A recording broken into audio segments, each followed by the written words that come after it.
Most world leaders, or rather people, would not like to be likened to Adolf Hitler, but the president of the Philippines, Rodrigo Duterte, welcomes the idea.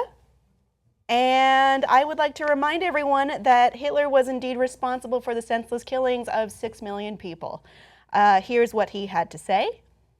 Hitler massacred 3 million Jews. Now, there's a 3 million drug addict. There are. I'd be happy to slaughter them.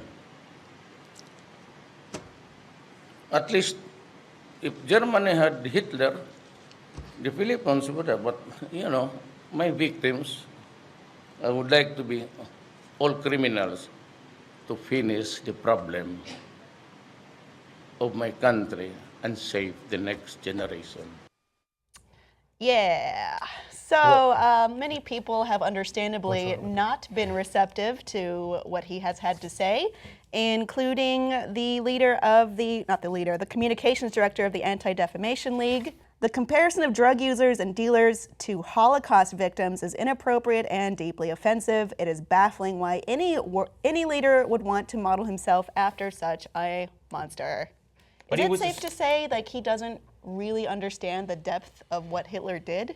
I didn't really understand that video because I couldn't. I could read it. I could read out like. Here's the thing. I respect that he respects a strong leader. He's a strong leader who got things done. You're trying so hard to be positive, and I appreciate that about you.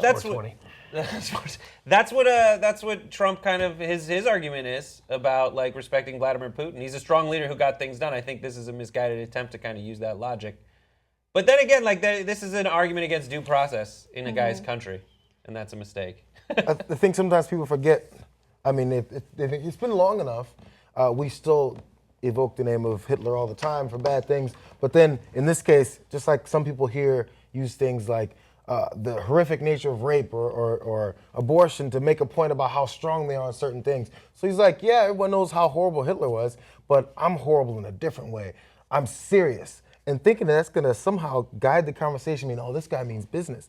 He mentioned Hitler and said he's like him, but only in his cruelty. But in a good way? With other bad people. He thinks he's comparing somehow. And again, that's another thing when it comes to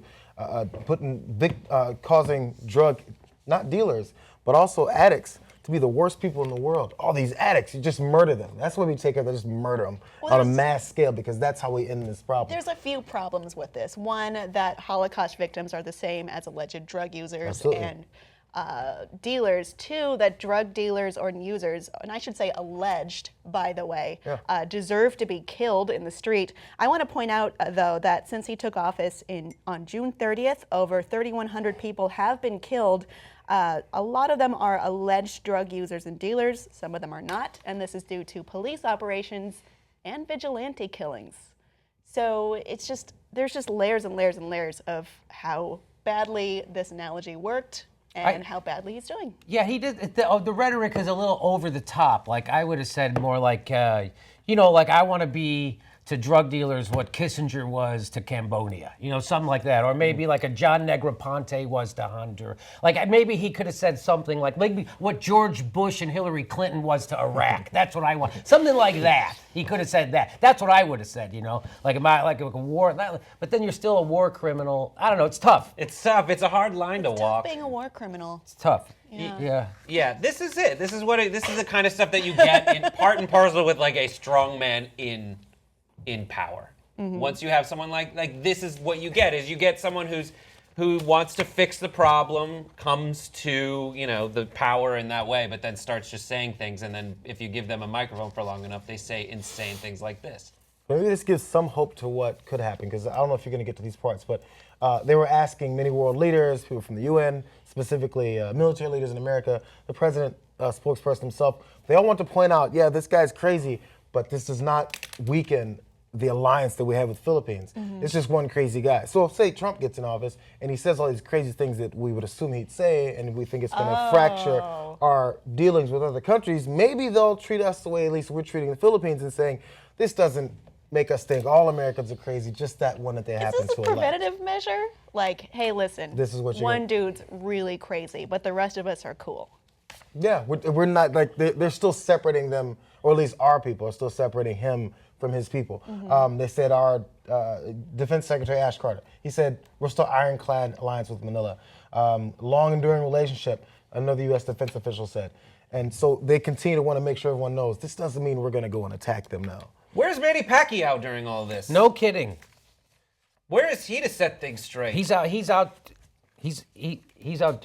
He's out No, what is he bashing doing? gays. He's out trying to take care of some Yeah. homosexuals. Thing. That's Yeah, right. absolutely. But that's the thing is like now there's your discussion is like is it the guy who wants? I'd rather get the guy who's against homosexuals versus the guy who compares himself to Hitler and wants to kill a bunch of people without due process. Lots of choices. It's a great that's a great menu of leaders in the Philippines right now. There's so much more Young Turks content if you're a member. Great shows like Aggressive Progressives, Old School, you'll get post games, all ad-free, plus the whole 2-hour show. I know what you're thinking. This is huge. And it kind of is. So come join us. tytnetwork.com/join.